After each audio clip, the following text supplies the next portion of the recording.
So this comment is actually really interesting still. Will Inojin survive is the poll. This comment is quoting Kawaki.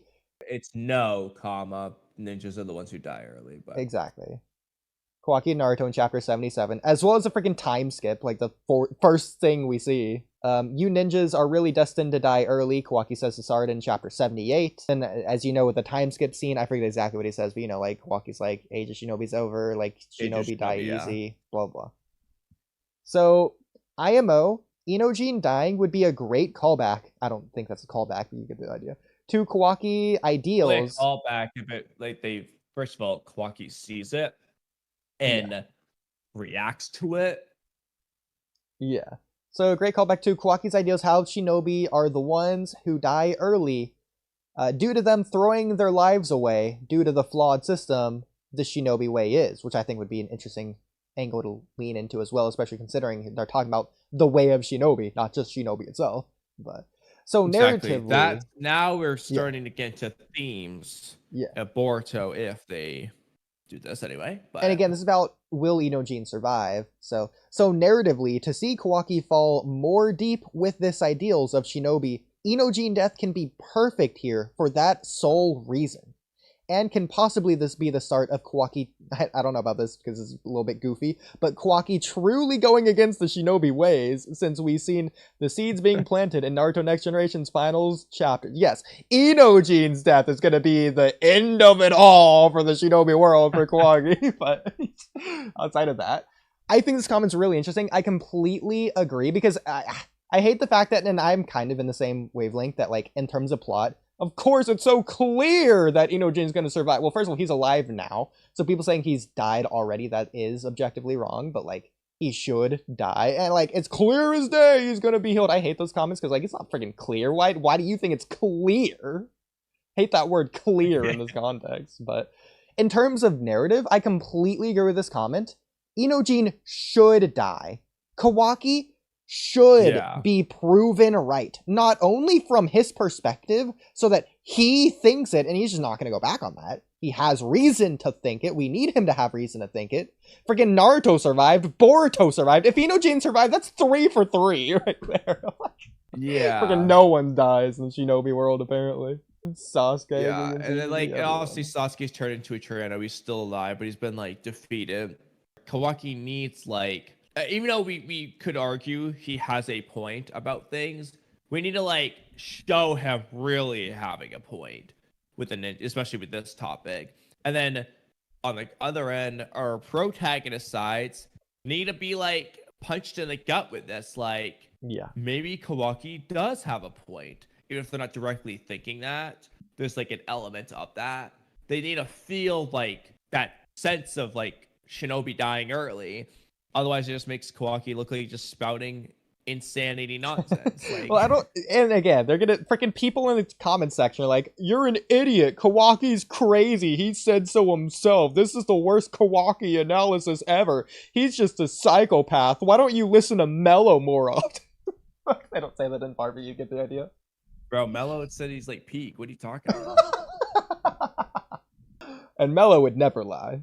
But yeah, exactly. But the point here is, I don't know if they necessarily need to say that Kawaki has a point, but just like Naruto, they can't have an answer against pain.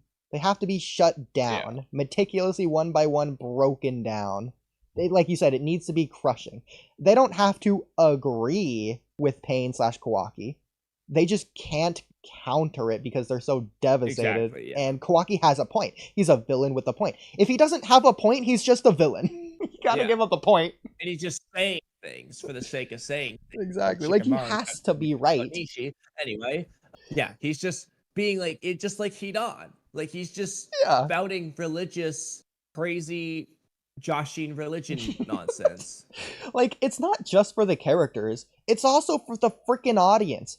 I want to have engaging, interesting, philosophical discussions about what is or isn't right in the Naruto universe outside of Kawaki himself.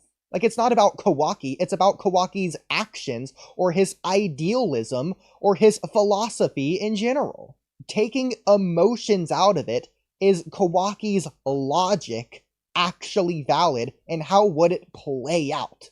I want it to be portrayed as if it could be a way. Like, again, Pain was right. He just couldn't, or he just wasn't as right as he could have been. There was a more right answer. Same with Sasuke. Sasuke's answer would have led to peace. Not complete and total utter peace like Naruto brought about, but it would have been better than what they had. That's why Sasuke was pursuing it in the first place, because it's better than what they freaking currently got. The point is, I want them to have a point. So at the end of the day, Inojin literally needs to die here.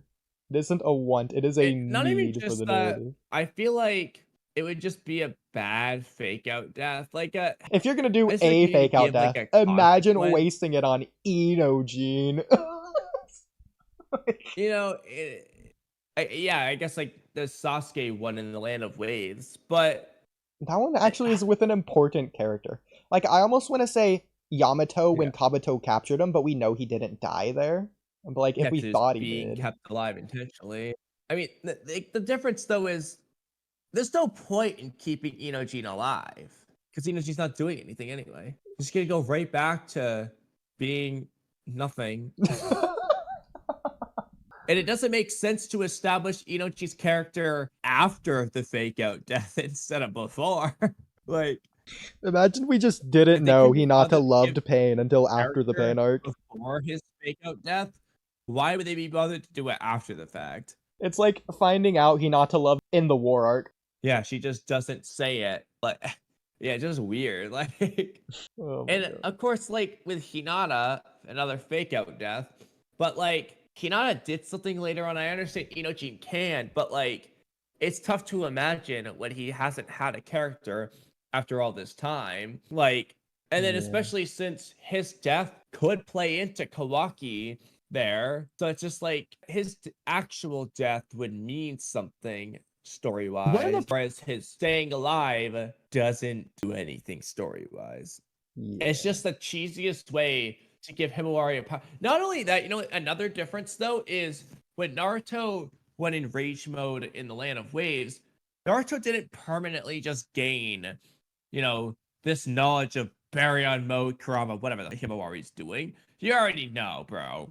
Based off how that conversation went with Kurama and Himawari's gonna be pulling this like next fight. Like, so a fake out death just leading to that and it just permanent would suck.